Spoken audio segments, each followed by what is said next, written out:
Shalom, selamat bertemu dalam program Gospel Talk. Tuhan Yesus memberkati. Puji Tuhan, kita dapat bertemu kembali dalam program Gospel Talk pada minggu berjalan ini. Kita berdoa sebelum kita memulai. Mari kita berdoa. Bapa, kami serahkan waktu ini ke dalam pertolongan-Mu. Berfirmanlah kepada kami, berbicaralah kepada kami, ajarlah kami. Kami serahkan waktu ini sepenuhnya ke dalam tangan-Mu. Di dalam nama Tuhan Yesus, oleh pertolongan Allah Roh Kudus, kami siap memulai program ini. Amin. Bapak, Ibu, saudara-saudara sekalian, ada memang masukan program kita ini. Ada yang mengatakan bagaimana kalau renungan saja, atau bagaimana pembahasan-pembahasan bersifat lebih banyak bersifat praktis. Kalau renungan saja atau hal-hal yang praktis itu sudah sangat banyak yang melakukan itu. Bapak Ibu silakan mengakses itu, ya, walaupun harus tetap selektif, ya, karena zaman sekarang itu berbagai angin pengajaran bermunculan. Jadi sangat banyak, sehingga saya dengan latar belakang juga sebagai dosen, maka saya rindu untuk membuka program pengajaran secara online seperti ini. Saya percaya banyak orang yang rindu untuk belajar. Nah, biarlah kepada mereka lah program ini diperuntukkan, sehingga benar-benar terjadi pertumbuhan, pertambahan pemahaman, ya, berdasarkan keutuhan kebenaran Alkitab. Bapak, Ibu, saudara-saudara yang kekasih, saya mengingatkan tema besar kita adalah mendesaknya mengembalikan teologi bergereja pada masa kini. Mendesaknya mengembalikan teologi bergereja pada masa kini. Saya sudah menjelaskan bagaimana terjadi krisis, ya, di mana gereja tidak lagi berteologi, menganggap teologi itu tidak penting, padahal itu tidak mungkin. Dan kita juga sudah belajar bagaimana teologi harus menjadi konten, menjadi isi, baik dogma maupun doktrin. Ya, dogma itu bersifat umum, ya, perintah, peraturan, ya, ketentuan, itu dogma, itu bersifat umum, ya. Doktrin juga pengajaran, aktivitas mengajar, ajaran, itu juga bersifat umum, ya, pengertiannya. Tetapi dia menjadi khusus karena dogma dan doktrin itu diisi dengan teologi, diisi dengan pemikiran dan pemahaman mengenai Allah berdasarkan keutuhan kebenaran Alkitab oleh pertolongan Allah Roh Kudus dan sistem penafsiran Alkitab yang benar. Itulah menghasilkan teologi, dan teologi itu menjadi isi dari dogma dan doktrin. Dari dogma dan doktrin. Seperti itu. Ya, Tuhan Yesus itu dia mengajar, dia punya doktrin, menyampaikan pengajaran, melakukan aktivitas doktrin, ya, mengajar. Gereja mula-mula juga ada dogmanya, ya, yang semuanya berdasarkan keutuhan kebenaran Alkitab. Itu juga yang harus kita lakukan sampai sekarang ini oleh gereja. Ya, walaupun kita juga minggu lalu sudah belajar bahwa ada doktrin yang sehat, ada doktrin yang tidak sehat, ya, yang menyimpang dari keutuhan kebenaran Alkitab, ya, seperti itu. Saya mengingatkan tidak semua orang mengutip firman Tuhan, mengutip Alkitab, itu sungguh-sungguh menyampaikan firman Tuhan. Sebab apa?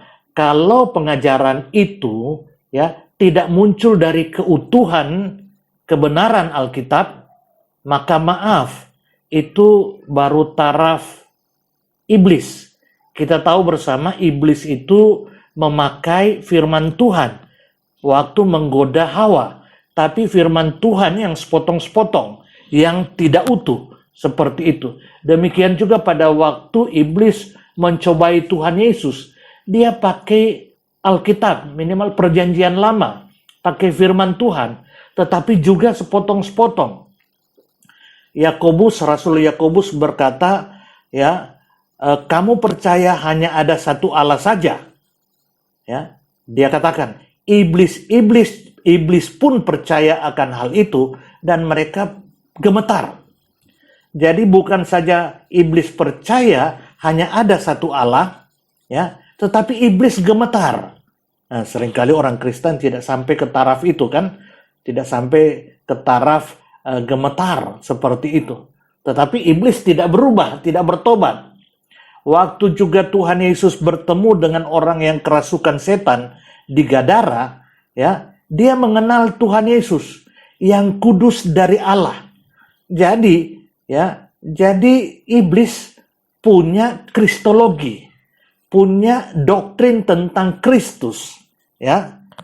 Dia tahu Yesus itu yang kudus dari Allah. Bahkan dia katakan, belum saatnya engkau menghakimi kami. Penghakiman nanti di akhir zaman. Jadi dia punya eskatologi, doktrin akhir zaman. Jadi jangan berpikir iblis tidak punya doktrin, ya. Tapi doktrin bukan dari keutuhan kebenaran Alkitab dan tidak berdampak, ya, baik secara teoritis, secara afektif, ya, maupun secara psikomotoris, praktek hidup, ya, tidak berdampak seperti itu. Jadi hati-hati, ada doktrin yang sehat, ada yang tidak sehat, ya, ada sound doktrin, tapi ada juga doktrin yang sesat, yang tidak sehat. Sekarang kita akan masuk pada bagian berikut. Kalau dalam sistematika penjelasan saya, ini masuk dalam bagian ketiga. Pentingnya teologi bergereja. Jadi timbul pertanyaan, apa pentingnya teologi dalam kehidupan bergereja? Apa pentingnya teologi dalam kehidupan bergereja? Apakah penting atau tidak penting? Nah, kita akan melihat pada pembahasan bagian poin ketiga Romawi dari perjumpaan kita ini, dari pembahasan kita. Pentingnya teologi bergereja. Yang pertama, teologi melahirkan gereja, ya, dan sekaligus dilahirkan oleh gereja. Nah, sekali lagi ya, saya katakan, apa pentingnya teologi dalam kehidupan bergereja? Teologi melahirkan gereja, tapi sekaligus teologi dilahirkan oleh gereja. Seperti itu. Ya, saudara ingat pada waktu Tuhan Yesus, ya, akan menuju ke Yerusalem dan dia bercakap-cakap dengan murid-muridnya. Dia bertanya, menurut kata orang siapakah aku ini? Ya, setelah mereka menjawab, ya, menurut kata orang, Tuhan Yesus berbalik dan bertanya, menurut kata kalian, menurut katamu, siapakah aku ini? Dan luar biasa, di dalam Matius 16 ayat 16 sampai 18, maka jawab Simon Petrus, engkau adalah Mesias, anak Allah yang hidup. Engkau adalah Mesias, anak Allah yang hidup. Ini apa, saudara? Ini rumusan teologi. Ya, ini rumusan teologi yang paling pendek. Ya. Jadi setelah melalui proses pergaulan Tuhan Yesus dengan para murid, ya, juga dipadukan dengan pemahaman mereka akan Alkitab Perjanjian Lama, tapi juga oleh pertolongan Allah Roh Kudus, maka Simon Petrus mampu membuat rumusan teologia yang bersifat pengakuan iman. Ini teologia. Pengakuan iman itu teologia. Nah, Petrus merumuskan rumusan teologia, walaupun teologi yang paling singkat. Engkau adalah Mesias, anak Allah yang hidup. Jadi kalau orang anti teologi, saudara, ya, rumusan engkau adalah Mesias, anak Allah yang hidup, Yesus adalah Tuhan dan Juru Selamat, itu rumusan teologi. Kalau anti teologi, tidak ada rumusan teologi, bagaimana ada pengakuan iman? Bagaimana kalau tidak ada pengakuan iman, bagaimana ada kekristenan? Tidak mungkin ada. Ya. Jadi, waktu Tuhan Yesus bertanya, ya, menurut katamu siapa aku? Petrus langsung menjawab, engkau adalah Mesias, anak Allah yang hidup. Ini rumusan teologi yang bersifat confession, pengakuan. Engkau adalah Mesias, anak Allah yang hidup. Ini rumusan teologi. Dan perhatikan selanjutnya, ya. Kata Yesus kepadanya, berbahagialah engkau Simon bin Yunus, sebab bukan manusia yang menyatakan itu kepadamu, melainkan Bapakku yang di sorga. Jadi saudara lihat tadi saya katakan, perpaduan antara pergaulan Petrus dengan Tuhan Yesus dipadukan dengan pemahaman dia akan Perjanjian Lama, tetapi itu menjadi terwujud oleh pertolongan Allah Bapa, kata Tuhan Yesus. Ya, sehingga muncul rumusan teologi ini. Rumusan teologi. Ya, Tuhan Yesus berkata, berbahagialah engkau Simon bin Yunus, sebab bukan manusia yang menyatakan itu kepadamu, melainkan Bapakku yang di sorga. Perhatikan selanjutnya di ayat ini. Dan aku pun berkata kepadamu, engkau adalah Petrus, batu karang. Dan di atas batu karang ini, aku akan mendirikan jemaatku, dan alam maut tidak akan menguasainya. Jadi saudara perhatikan, ya, saudara-saudara kita, ya, dari Katolik, ya, mengatakan ayat ini menegaskan Petrus itu adalah dasar gereja, ya. Tetapi kita orang-orang Kristen Reformasi tidak menerima itu. Yang benar adalah pengakuan Petrus itu. Engkau adalah Mesias, anak Allah yang hidup. Itulah dasar gereja. Itulah batu karang gereja. Dan Tuhan Yesus berkata, di atas pengakuan ini, di atas batu karang ini, Yesus adalah Tuhan, adalah anak Allah, adalah Mesias. Di atas pengakuan ini, di atas teologi ini, Tuhan Yesus mendirikan gerejanya. Tuhan Yesus mendirikan gerejanya. Ya, dan dikatakan alam maut tidak akan menguasainya. Wah, luar biasa, saudara. Ya, jadi saudara, sekali lagi, ya, mengapa penting teologi? Teologi melahirkan gereja. Pengakuan iman, rumusan teologi berbentuk pengakuan iman, Petrus, engkau adalah Mesias, anak Allah yang hidup, itu melahirkan gereja, menjadi dasar gereja, dan di atas batu karang ini, Tuhan Yesus mendirikan jemaatnya, gerejanya. Luar biasa, saudara.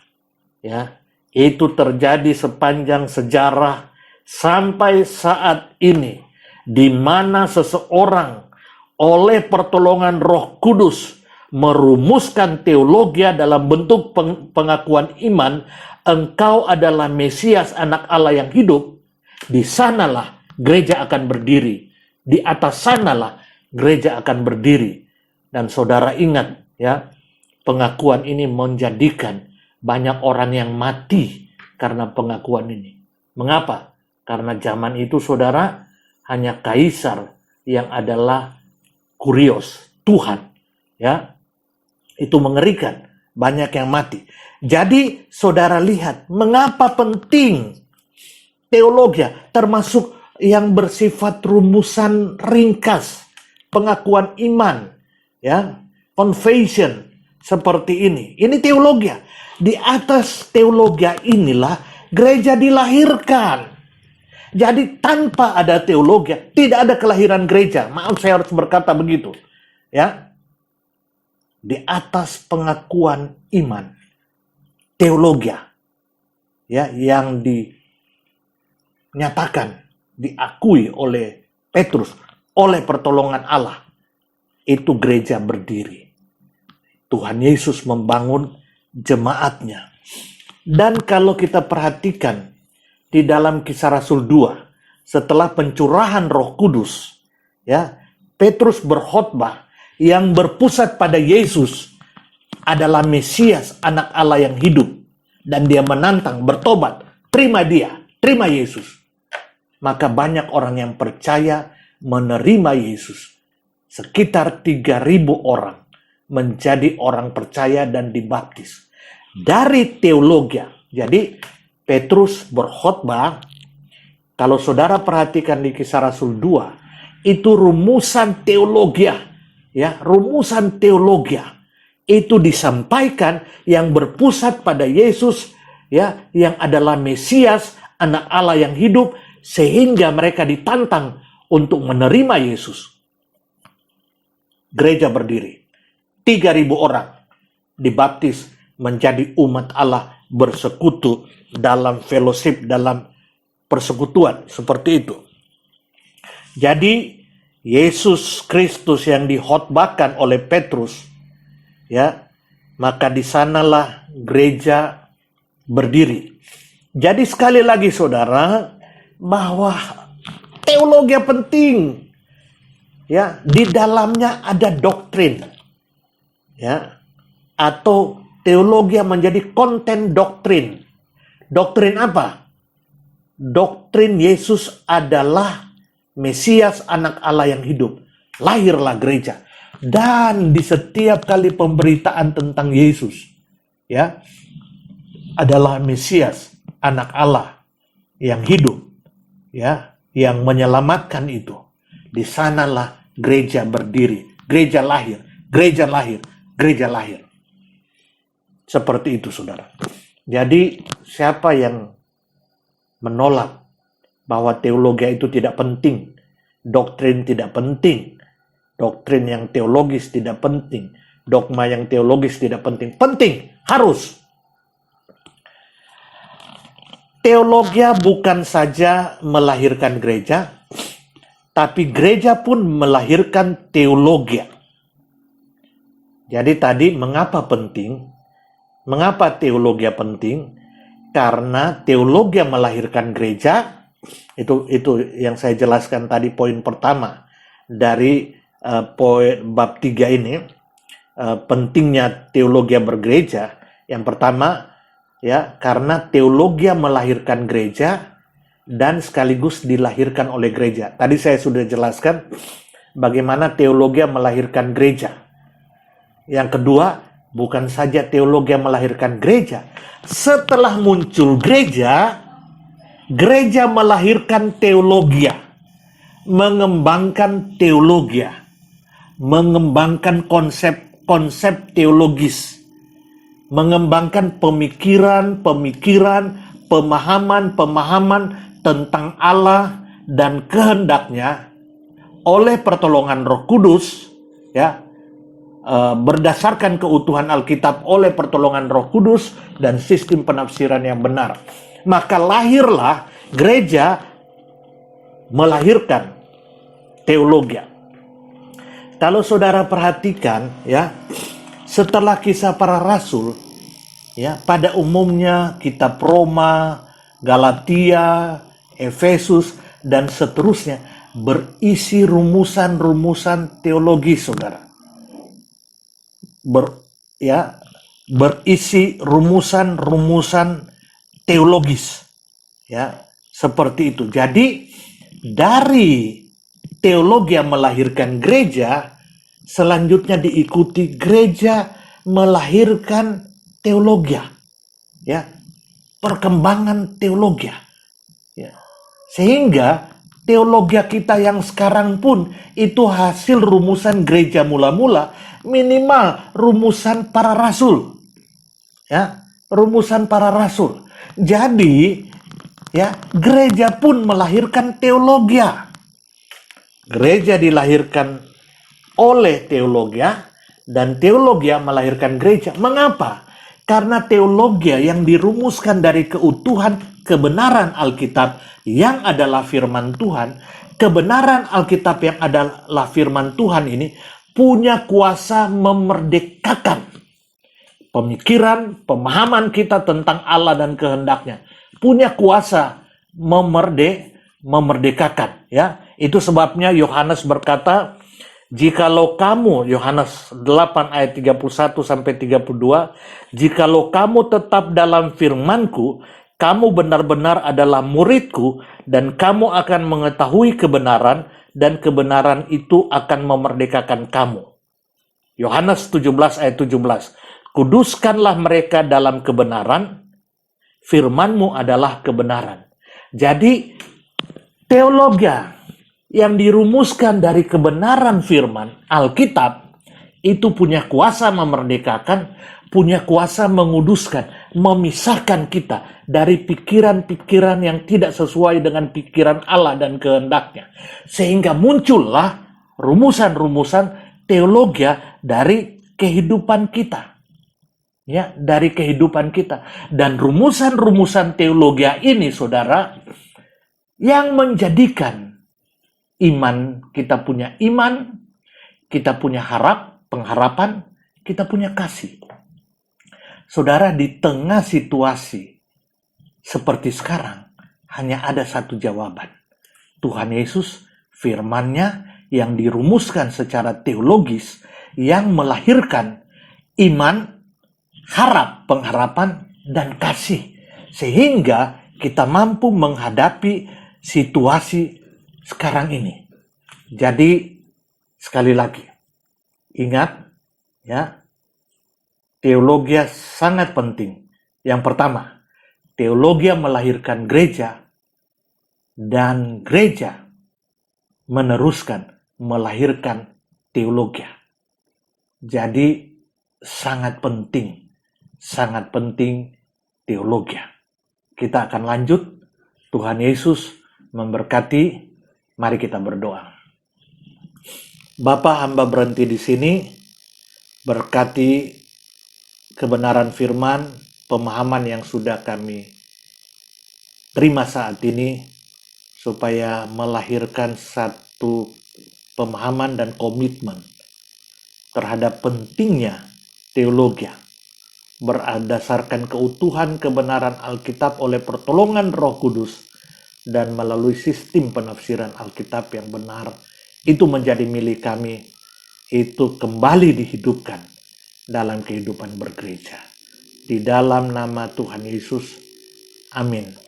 Tuhan Yesus memberkati. Shalom.